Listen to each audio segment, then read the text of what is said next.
Hello, video ഇടാൻ late ആയതിൽ ക്ഷമിക്കണം.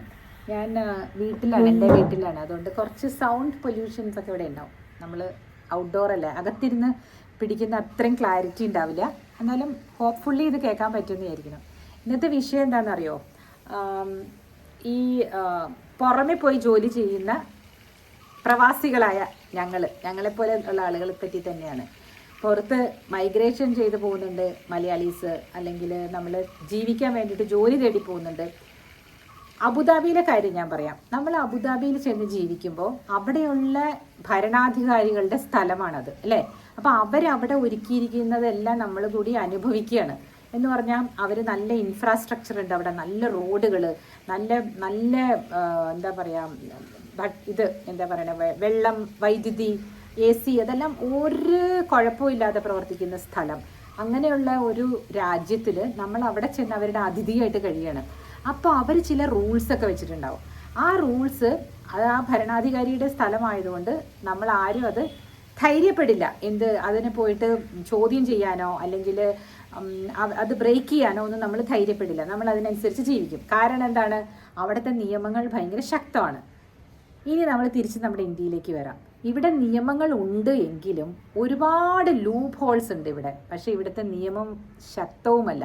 പല പല രീതിയിൽ നമുക്ക് നമ്മളുടെ അഡ്വാൻറ്റേജസിനനുസരിച്ചിട്ട് നമ്മൾ മാറ്റും. കാരണം എന്താണ്? ഇവിടെ ഒരു ഭരണാധികാരിയുടെ സ്ഥലത്തല്ല നമ്മൾ ജീവിക്കുന്നത്. ഇവിടെ സോവറിൻ റിപ്പബ്ലിക്കാണ്, അല്ലേ? ഇന്ത്യ ഒരു ജനങ്ങളാൽ ഭരിക്കപ്പെടുന്ന ഒരു രാജ്യമാണ്. അപ്പം ഈച്ച് ആൾക്കാർ, ഈ എല്ലാ പൗരന്മാർക്കും അവരവരുടെ അവകാശം, ഫ്രീഡം എന്ന് പറഞ്ഞാണ് നമ്മൾ കഴിയുന്നത്. നമ്മൾ മലയാളീസിനെ എടുക്കാം, അല്ലെങ്കിൽ കന്നഡ, തമിഴ്, ആരായിക്കോട്ടെ, ഹിന്ദി പറയുന്നവരായിക്കോട്ടെ, അവരെല്ലാവരും ഒരു ഫ്രീഡമാണ് അവർ അനുഭവിച്ച് വളർന്നിരിക്കുന്നത്. ആ ഫ്രീഡത്തിനെ അവർ ഇവിടെ നിന്ന് പറിച്ച് വേറൊരു സ്ഥലത്തേക്ക് നടുമ്പോൾ അവിടെയും പോയി അത് ചെയ്താൽ എന്തായിരിക്കും ഫലം? നടക്കില്ല, അല്ലേ? നമ്മൾ ആ നാടിൻ്റെ റൂളുമായിട്ട് നമ്മൾ ഒത്തുപോയേ പറ്റൂ. അതുകൊണ്ട് ചില കാര്യങ്ങൾ, അപ്പം ഫൈൻ അടിക്കും, ഫൈൻ കിട്ടും, ഇതൊക്കെ മലയാളീസ് ഫൈൻ കിട്ടും എന്ന് പേരുള്ളത് കൊണ്ട് അവർ മര്യാദയ്ക്ക് ഓടിച്ചു പോകുന്ന കാണാറുണ്ട് ഞാൻ. കാറുകളൊക്കെ അവർ അധികം റൂൾ ബ്രേക്ക് ചെയ്യാൻ ധൈര്യപ്പെടാറില്ല. കാരണം പണം അങ്ങ് പോയിക്കൊണ്ടിരിക്കും. 400-500 ദിറംസ് എന്നൊക്കെ പറഞ്ഞാൽ 10,000 രൂപയൊക്കെയാണ് ഒറ്റയടിക്ക് ഒരു ഫൈനൊക്കെ ആയിട്ട് പോകുന്നത്. അപ്പോൾ അതിനൊക്കെ അവർ ശ്രദ്ധിക്കുന്നുണ്ട്. എന്നാൽ അത് ഫൈനൊന്നും ഇല്ലാത്ത ഈ സോഷ്യൽ എറ്റിക്കറ്റ് എന്ന് പറഞ്ഞ ചില കാര്യങ്ങളൊക്കെ ഇല്ലേ? ഉച്ചത്തിൽ സംസാരിക്കുക, ലിഫ്റ്റിൽ കയറുമ്പോൾ ഫോൺ അറ്റൻഡ് ചെയ്യുക, അല്ലെങ്കിൽ ലിഫ്റ്റിൽ കയറി നിൽക്കുമ്പോഴും യൂട്യൂബ് ഇങ്ങനെ നോക്കിക്കൊണ്ടിരിക്കുക, അതിനകത്തുനിന്ന് വരുന്ന വലിയ ശബ്ദത്തിലുള്ള പാട്ടുകൾ കേട്ടുകൊണ്ട് നിൽക്കുക, ഇയർഫോൺ ഇല്ലാതെ പാട്ടുകൾ കേൾക്കുക, ഇതൊക്കെ അവർക്ക് ആ രാജ്യത്തുള്ള ആളുകൾക്ക് നമ്മളോട് ഒരു ബഹുമാനക്കുറവ് തോന്നാനായിട്ടുള്ള കാരണമായി മാറുന്നുണ്ട്. ഈ അബുദാബി, ദുബായ് എന്നുള്ള സ്ഥലങ്ങളിലൊക്കെ ഇപ്പം ആൾക്കാർ അവർക്കൊരു വേഷമുണ്ടല്ലോ, അത് ലോക്കലാണ്, നമുക്ക് മനസ്സിലാവില്ല. അവരുടെ പെണ്ണുങ്ങളിടുന്ന അബായ, അങ്ങനത്തെ ഇതൊക്കെ ഇല്ലേ, അതൊക്കെ ഇട്ടിട്ട് ആണുങ്ങൾ അവിടെ നിൽക്കുകയാണെങ്കിൽ കുറച്ച് റെസ്പെക്റ്റ്ഫുള്ളി ആയിട്ട് മിണ്ടാതെ നിൽക്കണം എന്ന് തന്നെയാണ് എൻ്റെ അഭിപ്രായം. അത് അവരെ റെസ്പെക്റ്റ് ചെയ്യാന്നല്ല, അവരുടെ സ്പേസിനെ നമ്മൾ ഒരിക്കലും മലീമസമാക്കരുത്. നമ്മളുടെ പുവർ ജോക്സ് ഒക്കെ പറഞ്ഞ് കക്കാന്ന് പറഞ്ഞ് നമ്മൾ ചിരിക്കരുത്. കാരണമുണ്ട്. ഇതിനാണ് റേസിസം എന്ന് പറയുന്നത്. ഇത് കഴിഞ്ഞാൽ അയാൾ നമ്മളെ നോക്കി ഒരു പുച്ഛിച്ചൊരു ചിരി ചിരിച്ചിട്ട് പോവും. പിന്നീട് അയാൾക്ക് നമ്മളോടുള്ളൊരു ദേഷ്യഭാവം വരികയാണ്. നമ്മളെന്നല്ല, അതായത് പുറത്തുനിന്ന് വരുന്ന, അയ്യോ ഇവരൊക്കെ എന്തൊരു അപരിഷ്കൃതമായിട്ടാണ് പെരുമാറുന്നതെന്ന്. അപ്പോൾ ഈ നാട്ടിലുള്ള സ്വാതന്ത്ര്യം അവിടെ പോയി നമ്മൾ ഉപയോഗിച്ചാൽ അത് ആ നാട്ടിലെ ആളുകൾക്ക് അരോചകമായി തോന്നിയേക്കാം. അങ്ങനെ തോന്നുമ്പോൾ എന്ത് പറ്റും? അവർക്ക് നമ്മൾ ചെയ്യുന്നതെല്ലാം, ഇഷ്ടമില്ലാത്ത അച്ചി തൊടുന്നതെല്ലാം കുറ്റം എന്ന് പറഞ്ഞ പോലെ വേറെ നമ്മളുടെ വരും തലമുറകൾ വന്നാലും, oh he's a Malayali, he's an Indian, he's a Malayali, oh no, അങ്ങനെ പറഞ്ഞോളെ. കാരണം അവർ ഓൾറെഡി ഒരു നരേറ്റീവ് ഉണ്ടാക്കി വെച്ചു കഴിഞ്ഞു, നന്നായി പെരുമാറാതെയും പരിഷ്കൃതമായി സംസാരിക്കാതെയും, അല്ലേ? അതുകൊണ്ടാണ് റേസിസം ഉടലെടുക്കുന്നത്. റേസിസത്തിൻ്റെ ഉൽപ്പത്തി തന്നെ ഈ നാട്ടുകാരായിട്ടുള്ള നമ്മൾ അവിടെ പോയി ആ നേറ്റീവായിട്ടുള്ള ആൾക്കാരോടൊരു ബഹുമാനം എന്ന് പറഞ്ഞാൽ അവരുടെ സംസ്കാരത്തെ ഒന്ന് എന്താ പറയുക, വശ്യപ്പെട്ട് ജീവിക്കാൻ നമ്മൾ ശ്രമിക്കാറില്ല. അതാണ്. ഇത് തന്നെയല്ലേ നമ്മൾ കേരളത്തിൽ വരുന്ന ബംഗാളീസിനോട് നമ്മൾ കാണിക്കാറില്ലേ? ശ്രദ്ധിച്ചിട്ടില്ലേ? അവരിവിടെ വന്നിട്ട് അവരിതുപോലെയാണ്. നമ്മളുടെയൊക്കെ മതിലിൻ്റെ അവിടെയൊക്കെ തുപ്പും, അവിടെ പാൻ ചവച്ചിടും. നമുക്ക് ചിലപ്പോൾ ഒരു അമ്പലമാണെങ്കിൽ അവർക്ക് നമ്മുടെ അമ്പലം എന്താണെന്ന് അറിയില്ല, അവരവിടെ പോയിരുന്ന് മൂത്രമൊഴിച്ച് കളയും. അങ്ങനെയുള്ള കാര്യങ്ങളൊക്കെ വളരെ എന്താ പറയുക, ഒരു അപരിഷ്കൃതമായിട്ട് നമ്മൾ അവരെ കാണാറുണ്ട്. ബംഗാൾ എന്നാണ് പറയുന്നത്. അവർ ചിലപ്പോൾ മൂർഷാദാബാദ് എന്ന് പറഞ്ഞ ബംഗാളിൻ്റെ ഉൾപ്രദേശങ്ങളിൽ വെസ്റ്റ് ബംഗാൾ കഴിഞ്ഞ് ബംഗ്ലാദേശിൻ്റെ ബോർഡറിൽ നിന്ന് വരുന്നവരും ഒക്കെ ആയിരിക്കാം.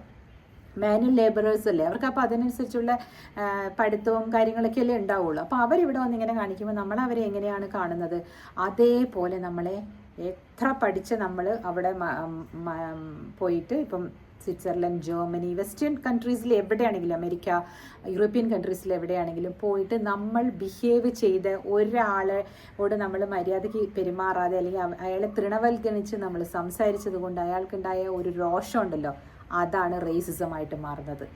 അപ്പോഴാണ് ഒരു ഗ്രാനി, ഒരു റീല് വന്നിരുന്ന കേട്ടോ, ഒരു ഗ്രാനി വന്നിട്ട് കുറേ അഴുക്ക് ഗാർബേജിലെടുത്തിട്ട്, നല്ലൊരു ഗ്രാനി, വയസ്സായ അമ്മ എടുത്തിട്ട് കുപ്പയിൽ കൊണ്ടുപോയി കളയാണ്. ജർമ്മനിയാണെന്ന് എനിക്ക് തോന്നുന്നു. ആ ലേഡി ഇന്ത്യൻസിനെ പറ്റിയിട്ട്, അപ്പോൾ പുറകിലൊരു ഇന്ത്യൻ ഇവരെ ഷൂട്ട് ചെയ്യുന്നുണ്ട്. ഇവരെ ഷൂട്ട് ചെയ്തിട്ടാണല്ലോ നമ്മൾ ആ റീല് കാണുന്നത്. ഇവരെ ഷൂട്ട് ചെയ്തിട്ട് ആ ഇന്ത്യൻ പബ്ലിക് മീഡിയയിൽ, സോഷ്യൽ മീഡിയയിൽ ഈ ഷൂട്ട് ചെയ്ത ആൾ പറയുന്ന കോൺവെർസേഷന് ആ ഗ്രാൻഡ്മ പറയുന്ന റിപ്ലൈയും ചേർത്തിട്ട് റീലിടുകയാണ്. അതെന്തായിരുന്നു എന്നറിയോ, ഇവർ ഒരു കുപ്പ ബോക്സിലേക്ക് ഇടാൻ വേണ്ടിയിട്ട് ഇങ്ങനെ കൊണ്ടുപോകുമ്പോൾ അവരെ എന്തോ, ഈ പയ്യനെ അവിടെ നിന്ന് എന്തോ ചെയ്യണ്ടായിരുന്നു. അപ്പോൾ ഈ അമ്മയല്ലേ, ഒരുപാട് പ്രായമുണ്ട്, ഒരു 80 years ഉണ്ട് അവർക്ക്. അവർ കാനഡയിലാണെന്ന് തോന്നുന്നു, ജർമ്മനി അല്ല, സോറി. അവർ പറയാണ്, you people how are you coming and living and spoiling this country എന്ന് പറഞ്ഞിട്ട് ഇവർ ഞങ്ങളോട് ദേഷ്യം പറയുകയാണ് ആ പയ്യനെ. ഉടനെ തന്നെ അതെല്ലാം ഇതിൽ പിടിക്കുകയല്ലേ ഈ പയ്യൻ. എന്നാൽ ആലോചിച്ച് നോക്കൂ, ഇത് സ്റ്റേജ്ഡൊന്നുമല്ല, നമുക്ക് കാണുമ്പോഴേ അറിയാം അവരുടെ രോഷം. അവർ പറഞ്ഞുകൊണ്ടിരിക്കുന്ന മുഴുവനും ഈ പയ്യൻ ഇത് ലോകത്തെ മുഴുവനും വിളിച്ചറിയിക്കുകയാണ്. ആ റീല് കണ്ടവരെന്താ വിചാരിക്കും, ഓഹ് എൻ്റെ ദൈവം എന്തൊരു റേസിസമാണെന്ന് വിചാരിക്കും. ഞാൻ പറയുന്നു, അതിൻ്റെ പിന്നാമ്പുറങ്ങളിലുള്ള കഥകളിലേക്കും കൂടെ നിങ്ങളൊന്ന് ഇറങ്ങി നോക്കൂ. എന്തുകൊണ്ടായിരിക്കും ആ ഗ്രാനിക്ക് അത്രയും ദേഷ്യം വരാൻ കാര്യം?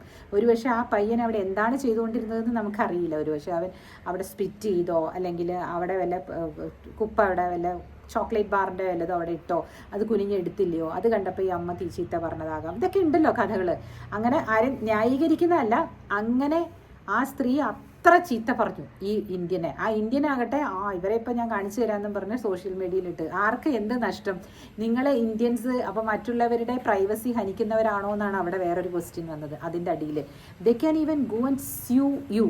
അതായത് ആ Indian who was photographed that granny, അവരെയൊക്കെ സ്യൂ ചെയ്യാം. എൻ്റെ അനുവാദമില്ലാതെ എൻ്റെ ഫോട്ടോ എടുത്ത് അല്ലെങ്കിൽ എൻ്റെ വീഡിയോ എടുത്ത് അവർ സോഷ്യൽ മീഡിയയിൽ പ്രചരിപ്പിച്ചു, I need this money for defamation എന്ന് പറഞ്ഞ് കേസ് കൊടുക്കാം. അതിപ്പോൾ അവർ കണ്ടിട്ടുണ്ടാവില്ലായിരിക്കാം. എന്താണെങ്കിലും ആ ഒരു ആക്ട് നിങ്ങൾ ഈ പെർസ്പെക്റ്റീവിൽ ചിന്തിച്ചു നോക്കൂ. അഗ്രി ചെയ്യുന്നുണ്ടോ? ഒന്ന് കമൻറ്റ് ചെയ്യണം കേട്ടോ. കാരണം പുറത്ത് പോയി ജീവിച്ചവർക്കും അങ്ങോട്ട് പോകുന്നവർക്കൊക്കെ ഇതൊന്ന് ചിന്തിച്ച് നോക്കും. പിന്നെ പോകാതിരിക്കുന്ന കുറേ ആളുകൾ ഇവിടെ ജീവിക്കുന്നില്ലേ, അവരിത് അറിയുന്നുണ്ടാവില്ല.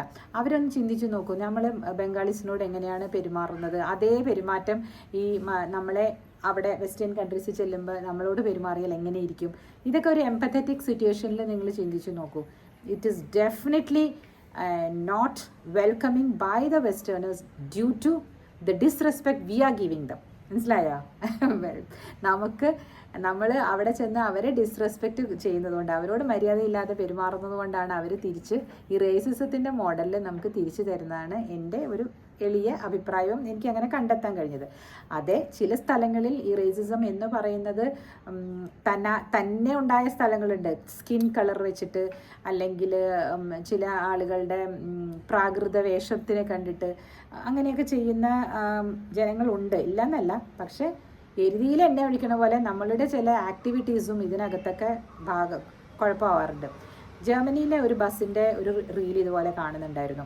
അവരെന്ത് ചെയ്തിരിക്കുന്നതെന്ന് വെച്ചാൽ, ഇന്ത്യൻസ് ആണെന്ന് തോന്നുന്നു ആ വേഷമൊക്കെ കണ്ടിട്ട്, അവർ കലവില എന്ന് ഭയങ്കര ഉച്ചത്തിൽ സംസാരിച്ചിട്ട് വിഷ് ചെയ്യാണ്. ക്രിസ്മസിനും ന്യൂ ഇയറിൻ്റെയൊക്കെ വിഷസ് അങ്ങോട്ടും ഇങ്ങോട്ടും പാസ് ചെയ്യുമ്പം അവിടെ ഇരിക്കുന്ന ലോക്കൽസിന് ദേഷ്യം വരുന്നു. അതൊരു റീൽ ഇതുപോലെ നടക്കുന്നുണ്ടായിരുന്നു. അതിന് ആ ലോക്കലിനെ പറഞ്ഞിട്ട് കാര്യമില്ലല്ലോ. കാരണം നമ്മൾ അറിയുന്നില്ല എന്താണ് നമ്മൾ ചെയ്യുന്നത്. നമ്മുടെ പ്രവൃത്തികൾ അല്ലെങ്കിൽ നമ്മുടെ ആ സാമാന്യ ബോധത്തിൽ അത് പോകുന്നില്ല. ആ എറ്റിക്കറ്റ് ഇല്ല നമുക്ക്. സോഷ്യൽ എറ്റിക്കറ്റ് നമ്മൾ ചില സമയങ്ങളിൽ നമ്മൾ മറന്നു പോകുന്നു. പണ്ടൊക്കെ ഞങ്ങൾ സ്കൂളിൽ പഠിക്കുമ്പോൾ മോറൽ സയൻസ് എന്നൊക്കെ പറഞ്ഞിട്ടൊരു ക്ലാസ് ഉണ്ടായിരുന്നു കേട്ടോ. അതിനകത്ത് ഇങ്ങനെ ഈ പഴത്തൊലി, ചെറിയ പഴത്തൊലി ഇങ്ങനെ കിടക്കുമ്പോൾ കാണാതെ പോകുന്ന ഒരുത്തൻ 10 അടി കഴിഞ്ഞ് കഴിയുമ്പോൾ ഇനിയൊരു പഴത്തൊലിയിൽ ചവിട്ടി വീഴുന്നു. അത് കഴിഞ്ഞ് വേറൊരാളാണെങ്കിൽ പഴത്തൊലി എടുത്ത് കളയുന്നു. അപ്പോൾ ആ 2 പേരുടെയും ക്യാരക്ടർ നമ്മൾ പഠിക്കുകയല്ലേ, ഏതാണ് ശരി ഏതാണ് തെറ്റെന്ന് അങ്ങനെ ഇല്ലസ്ട്രേഷൻസ് വഴി പഠിപ്പിക്കുന്നു. ഇന്ന് സോഷ്യൽ മീഡിയയിൽ എന്തൊക്കെയാണ് പഠിപ്പിച്ചു തരുന്നത്, ഏതാണ് ശരി ഏതാണ് തെറ്റ് എന്ന് കുട്ടികൾക്ക് മനസ്സിലാകാത്ത രീതിയിലുള്ള പഠനമാണ് നടക്കുന്നത്. മറ്റത് ഒരേ ഇല്ലസ്ട്രേഷനാണ് നമ്മളെല്ലാവരും പഠിച്ചു വന്നിട്ടുണ്ടാവും അല്ലേ. അപ്പം ഈ സോഷ്യൽ മീഡിയയിൽ ഒരു ഇല്ലസ്ട്രേഷൻ, ഞാൻ ഒരു എക്സാമ്പിളിന് വേണ്ടിയിട്ട് ഒരു മീമിൻ്റെ കാര്യം പറയാം. മീംസ് എന്നും പറയാം, അതിനെ റീൽസ് എന്നും പറയാമല്ലോ. മീംസ് കളിയാക്കി ഇടുന്നുണ്ടല്ലോ, അതുപോലത്തെ ഒരെണ്ണം കേട്ടോ. അതുപോലെ റീൽസാണ് ഞാൻ പറയാൻ പോകുന്നത്. ഒരു പയ്യൻ അദ്ദേഹത്തിൻ്റെ ഗേൾ ഫ്രണ്ട് എന്ന് തോന്നിപ്പിക്കുന്ന ഒരു പെണ്ണിൻ്റെ കൂടെ ഇങ്ങനെ ബീച്ചിൽ നടന്നു പോവുകയാണ്. റീലാണ് കേട്ടോ, ഫേസ്ബുക്കിലൊക്കെ കുറേ ഓടിയതായിരുന്നു. അയാളുടെ പേരൊന്നും ഞാൻ പറയേണ്ട ആവശ്യമില്ലല്ലോ. അപ്പം നടന്നു പോകുമ്പോൾ ഈ പെൺകുട്ടിയോട് സംസാരിച്ചുകൊണ്ടിരിക്കുന്ന സമയത്ത് 3-4 ആണുങ്ങൾ ഇവരുടെ ഓപ്പോസിറ്റ് വന്നിങ്ങനെ കൈയും കെട്ടിയൊക്കെ നിൽക്കണു, മീശയൊക്കെ പിരിച്ചിട്ട്. അപ്പം ഈ പെൺകുട്ടി പറയാണ് എൻ്റെ ആങ്ങളമാരാ എന്ന് പറയാണ് കേട്ടോ. അപ്പം ഇവനിങ്ങനെ നോക്കിയിട്ട് എന്ത് ചെയ്യുന്നതിനെ നോക്കിയിട്ട് അവനെന്താ ചെയ്യണമെന്ന് അറിയാവോ, അവിടെ നിന്ന് കുറച്ച് പൂഴി മണലിങ്ങനെ വാരി ആ ആങ്ങളമാരുടെ കണ്ണിലേക്ക് എറിയുന്നു. ഈ റീലിലാണ് കേട്ടോ. അപ്പോൾ അവരെ അടിക്കാൻ വന്നവർ കണ്ണ് തിരുമ്മിക്കൊണ്ടിരിക്കുന്ന സമയത്ത് ഇവൻ ഓടുകയാണ്. അപ്പോൾ ആ ഓടുമ്പോൾ ഈ ആങ്ങളമാരെല്ലാവരും പുറകെ കൂടി ഓടുന്നു. ഈ റീല് കണ്ടതുകൊണ്ട് നമുക്ക് എന്ത് സന്ദേശമുണ്ട് കിട്ടാനായിട്ട്? ഇതിനകത്ത് എന്തെങ്കിലും ഉണ്ടോ സന്ദേശം? ഇതിൽ ഞാൻ കണ്ട ഒരു സന്ദേശം എന്താണെന്ന് വെച്ചാൽ, എന്താ ബോയ് ഫ്രണ്ട് ഗേൾ ഫ്രണ്ട് എന്നുള്ള കോൺസെപ്റ്റിൽ നടന്നിട്ടുണ്ടെങ്കിൽ ആങ്ങളമാരുള്ള കുട്ടിയാണെങ്കിൽ തല്ല് കിട്ടും. ഇതാണ് മനസ്സിലാക്കുന്നത്. 2, ആങ്ങളമാർ തല്ലാൻ വരുമ്പോൾ അവരുടെ കണ്ണിലേക്ക് പൂഴി വാരി എറിഞ്ഞ് പോവുക. അതാണോ ശരി? ഇതിലെന്താണോ ഉള്ളത് ശരിക്കും പറഞ്ഞാൽ? അത് വേസ്റ്റ് ഓഫ് ടൈമായിട്ട് എനിക്ക് തോന്നിയത്. ബിക്കോസ് അതിലെന്തെങ്കിലും ടേക്ക് അവേ ഉണ്ടോ? കുട്ടികൾ ഇതൊക്കെയല്ലേ കാണുന്നത്. അപ്പോൾ ഒരു ടേക്ക് അവേ ഇല്ലാത്ത മെസ്സേജസ് ഇങ്ങനെ കൊടുത്തുകൊണ്ടിരിക്കുക. റീൽസ് വഴിയും ഇതുപോലെ ഉള്ള മീംസ് വഴിയും ഒക്കെ. അതിൽ ഒരു മെസ്സേജ് ഉണ്ടെങ്കിൽ, അതിലെന്തെങ്കിലും ഒരു നല്ലതുണ്ടെങ്കിൽ അതിൽ നിന്ന് എടുക്കണ്ടേ? ഈ ഇതിനകത്ത് എനിക്കൊരു മെസ്സേജും തോന്നിയില്ല. നിങ്ങൾക്ക് അതിനകത്തുനിന്ന് എന്തെങ്കിലും മെസ്സേജ് കൺവേ ആകുന്നുണ്ട് എന്ന് തോന്നുന്നുണ്ടെങ്കിൽ ഒന്ന് കമൻറ്റ് ചെയ്യണേ. ഞാനും എൻ്റെ പേഴ്സ്പെക്റ്റീവ് മാറ്റി ചിന്തിക്കാമല്ലോ. ഞാൻ 2-3 തരത്തിൽ മാറ്റി ചിന്തിച്ച് നോക്കി എന്താണ് ആ മെസ്സേജ് നമ്മൾ അതിൽ നിന്ന് എടുക്കേണ്ടതെന്ന്. പെൺകുട്ടികളാണെങ്കിലും ആൺകുട്ടികളാണെങ്കിലും പ്രേമിക്കരുതെന്നുള്ള മെസ്സേജാണോ, അല്ല ഭീരുത്വമാണ് ഇന്നത്തെ കാലത്ത് നമ്മളെ രക്ഷിക്കുക എന്നുള്ള മെസ്സേജാണോ, അല്ലെങ്കിൽ ആങ്ങളമാർ ബോയ് ഫ്രണ്ട്സിനെ എല്ലാം തല്ലി ചതിക്കണമെന്ന മെസ്സേജാണോ? Just tell me. എനിക്കൊന്നും മനസ്സിലാകുന്നില്ല. എനിക്ക് ക്ലൂലെസ് ആയിട്ടിരിക്കുമ്പോൾ ഇത് കാണുന്ന കുട്ടികൾ ചിരിക്കുന്നുണ്ട്. അവൻ പൂഴി വാരി എറിയുന്നതൊക്കെ കണ്ട ചിരി വരും. ആ ആക്ടിവിറ്റി ആയിരിക്കും അവർ വിചാരിക്കുന്നത്. മൂവീസിൽ നമ്മൾ കാണുക എന്ന് പറഞ്ഞാൽ അത് അവിടെ കണ്ട് കുറച്ച് നേരം കണ്ടിരുന്ന് ചിരിച്ചിട്ട് അത് മറന്ന് അവിടെ പോകും. മൂവി ഒരു പ്രാവശ്യമല്ലേ നമ്മൾ പോയി കാണണമെന്നുള്ളൂ. സോഷ്യൽ മീഡിയയിൽ ഇങ്ങനെ വന്നുകൊണ്ടിരിക്കുമ്പോൾ ഇത് repeatedly it is coming, it's reaching masses. 1 ലക്ഷം 1 മില്യൺ ആളൊക്കെയാണ് അത് കണ്ടിരിക്കുന്നത്. മൂവിയിൽ ഇങ്ങനത്തെ സീരീസ് കാണാറില്ലേ ചേച്ചി? അപ്പോൾ അങ്ങനെയാണെങ്കിൽ അത് മോശമല്ലേ എന്ന് ചോദിച്ചാൽ, മൂവീസിലും ഇങ്ങനെയുള്ള പ്രചരിപ്പിക്കുന്നത് കാണിക്കുന്നത് നല്ലതല്ല. പക്ഷെ മൂവി എന്ന് പറയുന്ന ഒരു എൻ്റർടൈൻമെൻറ്റ് ഇൻഡസ്ട്രി അതിനു വേണ്ടി തന്നെ ഉള്ളതാണല്ലോ. അതിനാണല്ലോ സെൻസർ ബോർഡും ഒക്കെ വെച്ചിരിക്കുന്നത്. അപ്പോൾ അതിൽ ഒരു അസ്വാഭാവികത ഉള്ളതൊക്കെ കാണുമ്പോൾ അവർ കട്ട് ചെയ്യേണ്ടതാണ്. ഈയിടയ്ക്ക് ഞാൻ 2 മൂവീസിനെ പറ്റി പറയണമെന്ന് ഓർത്തു. പിന്നെ ഇനി നമ്മൾ മൂവീസിനെ പറ്റി പറഞ്ഞ് അവരുടെ എന്താ പറയുക, പൈസ കുറച്ച് കളഞ്ഞു, it is not good, box ഓഫീസിൽ ബോംബായി പോയി കഴിഞ്ഞിട്ടുണ്ടെങ്കിൽ ഇങ്ങനെ ഇരുന്ന ആളുകൾ പറഞ്ഞതുകൊണ്ടാണെന്ന് പറയുന്നതുകൊണ്ടാണ് ഞാൻ ആ മൂവീസിൻ്റെ കാര്യം വിട്ട് കളയുന്നത്. പക്ഷേ മൂവീസിലും ഇതുപോലെ വളരെ അരാജകത്വം നിറഞ്ഞ കാര്യങ്ങളൊക്കെ നടക്കുന്നുണ്ട്. പക്ഷെ അതിന് സെൻസർ ബോർഡ് തന്നെ അതിൽ മുന്നിട്ട് ഇറങ്ങി അത് കട്ട് ചെയ്യിപ്പിക്കുക ഒക്കെ ചെയ്യുന്നതായിരിക്കും അഭികാമ്യം. അല്ലാതെ നമ്മളെപ്പോലെ സോഷ്യൽ മീഡിയയിൽ ഇരുന്ന് ചെറിയ മെസ്സേജസ് കൊടുക്കുന്നവർ അത് പ്രചരിപ്പിക്കുമ്പോൾ അവർക്ക് എഗൻസ്റ്റ് കുതിര കയറാനായിട്ട് നിർമ്മാതാക്കളും സംവിധായകരും ഒക്കെ വന്നിരിക്കും. അതുകൊണ്ട് ആ ഭാഗത്തേക്ക് പോകുന്നില്ല. സ്വന്തമായിട്ട് നമ്മൾ ചിന്തിച്ച് പ്രവർത്തിക്കുകയാണെങ്കിലുണ്ടല്ലോ, നമ്മൾ എന്താണ് ഈ സോഷ്യൽ മീഡിയയിൽ ഇടുന്നതെന്ന് നമ്മൾ ചിന്തിക്കുക, ഓൾവേസ് ചിന്തിക്കുക. ഇനി ഒരു അഡീഷണൽ വാൽക്കഷ്ണം കൂടെ ഞാൻ പറഞ്ഞേക്കട്ടെ. ഞാൻ പറയുന്നു, ഈ ഷെയ്ക്ക് ഹാൻഡ് കൊടുക്കുന്ന പരിപാടിയില്ലേ, ഷെയ്ക്കിങ് യുവർ ഹാൻഡ്സ്, അത് നമ്മൾ നോക്കിയും കണ്ടും വേണം ചെയ്യാമെന്ന് ഞാൻ പറഞ്ഞു ഇൻസ്റ്റഗ്രാം റീലിൽ.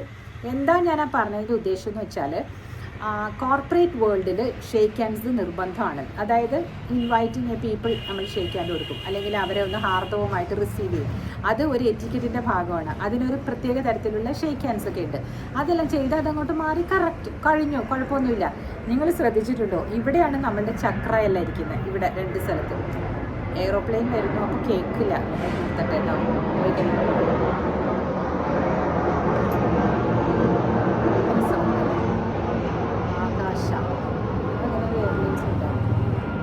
പോയി.